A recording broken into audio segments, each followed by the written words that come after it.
હર હર મહાદેવ, જય શ્રી કૃષ્ણ, જય શ્રી રામ। આજે મારા કાકાને ઘરે જવા માટે નીકળ્યા છીએ। શ્રીમદ પ્રસંગ છે તો વહેલી સવારે જવાનું છે, તો અત્યારે નીકળી ગયા છીએ જવા માટે।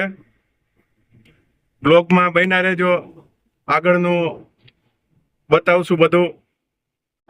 મિત્રો, આપણે ભોગવામાં મોડું થઈ ગયું છે, પણ ઘરનો ડાયરો છે, બધા જો બેઠા છે, આવીને બેઠા જ છે બધા। જો બધા બેઠા હોય તો મજા આવે ને, હગાવાલા ભેગા થયા હોય, થોડો ટાઈમ હોય તો મજા આવે વધારે।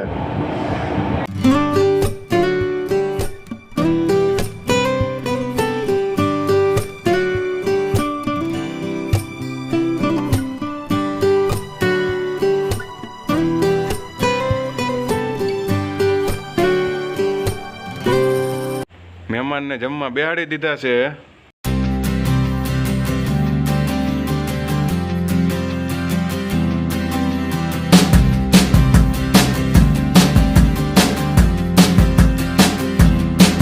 અમારા હિમાંશુભાઈ ને જો માધવ ના છાઈસના ગ્લાસ ભરી ભરીને પાય છે બધાને।